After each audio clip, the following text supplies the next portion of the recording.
Hello, this is Dr. Joe Muscolino. The following is an AI-generated simulated podcast of the contents of my ebook. I've created this and providing this because I believe that it is a very casual way and a comfortable way of listening to and absorbing the information. I hope you do enjoy it. Welcome back to the Deep Dive. Today we're taking a look at something that's probably more common than you think. Tennis elbow. And no, you don't have to be a tennis pro to get it. That's right. We're going deep on this one today because you sent in Dr. Joe Muscolino's A Comprehensive Manual Therapy Treatment Guide for Tennis Elbow. Oh, great book. Yeah, so it seems like you're looking for some answers about this, and we are here to help decode that guide for you. Awesome. So what I thought was interesting is, when you think of tennis elbow, you think, okay, it's in the elbow, right? Right. But it's not just about inflammation in the elbow, right? Well, that's what's so interesting about tennis elbow. People think, oh, my elbow's inflamed, but it's really a problem of, the entire kinetic chain, the entire forearm. Okay, let's unpack that a little bit. So the guide goes into the science here, talking about lateral epicondylitis when it's swollen, and lateral epicondylosis when it's more of a tendon issue. Right. So basically we're talking about stages, right? Exactly. Early on, it's an inflammatory condition of the tendon, but if it keeps going on and on and on, then it becomes more of a degenerative condition, kind of like fraying a rope, a little bit at a time. Got it. So early action is key. I'm seeing a theme here. Yeah. The guide also spends a lot of time on what sounds like a mouthfulling there, the extensor carpi radialis brevis muscle. Right. Now, this is a muscle that's pretty crucial in all of this, yeah. It is. Absolutely. Think about how many times a day. Think about lifting a cup of coffee to your mouth. Think about holding onto a steering wheel. Think about even scrolling on your phone. That muscle is working, and every time you do it, it's contracting, and if you do too much of it, wow, it gets injured. So you're telling me even just scrolling on my phone can contribute to this? Oh, yeah, absolutely. Okay, no judgment here. I'm right there with you. Mm-hmm. So the guide mentions improper tennis backhand form as a culprit, but it sounds like even if we're doing everything right, we can still have problems. Yeah, so the guide talks about how even with perfect form, just the way that the muscles have to constantly tense up to keep your wrist stable, it can be too much. They talk about isometric contraction. Your muscles are working, but they're not really changing length like when you're holding a plank. Right, right. It's work. So it's not just about avoiding bad form. It's about understanding the mechanics behind it. Exactly. It really makes you appreciate even simple movements, the athleticism of our bodies. It is. And that's where it gets interesting, right? Because it's not just about tennis.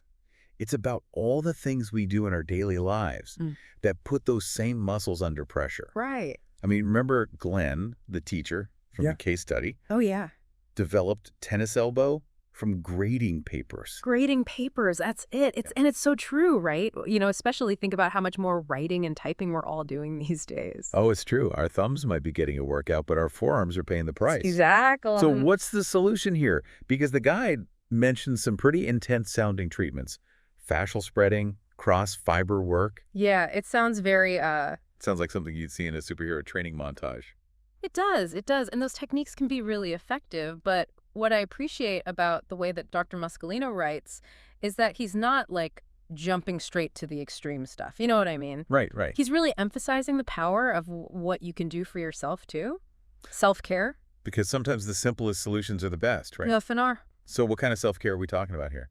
Well, for starters, stretching. I mean, he's got some really specific stretches in there that target those forearm muscles. And you don't need any fancy equipment or anything. You can just do them right at your desk. Okay, good, because my gym membership is basically just a donation at this point. I hear you. Another simple but effective technique is icing.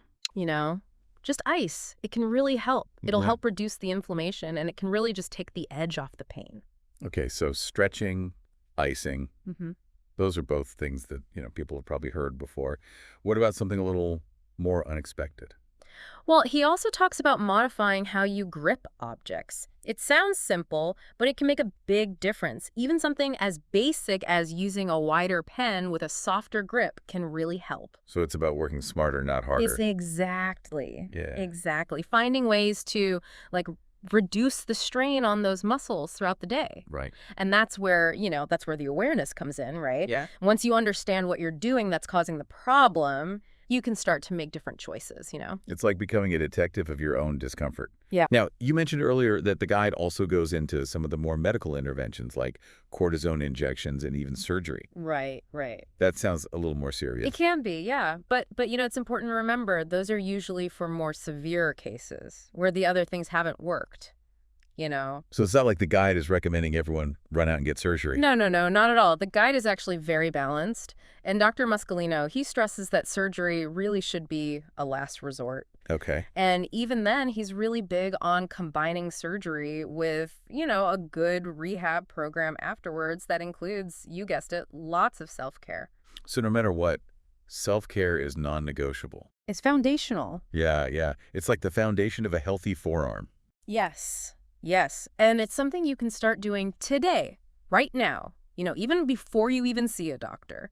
Which, that brings us back to our listener. Who's probably wondering how all of this applies to their life. Right. So, listener, if you're feeling that ache, that feeling in your forearm, Yeah.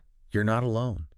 And the good news is this guide is like a roadmap It is. to understanding your pain and finding solutions that work for you.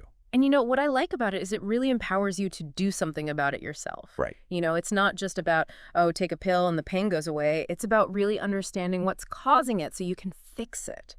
And sometimes those fixes can be surprisingly simple. They can be. I mean, we talked about stretches, we talked about ice, we talked about even just changing the way you grip things. But it makes you wonder, what about all the gadgets we use every day, right? Yeah. Our phones, our keyboards, could those be contributing to the problem? Well, he was talking about tennis. Right. But he does make a really good point, that the design of these everyday objects can actually have an impact on our bodies. It's true.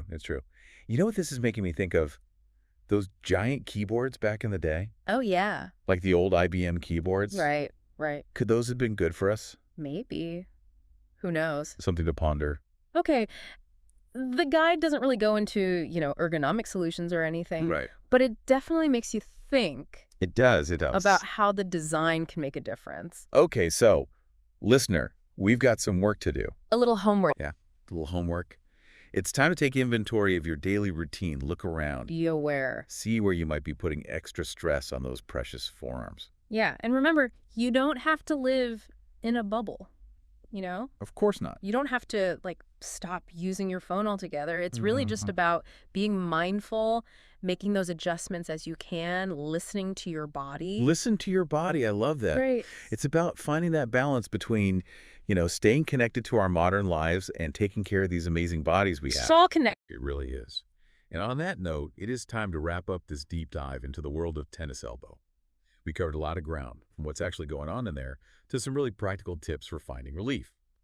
But before we go, we want to leave you with something to think about.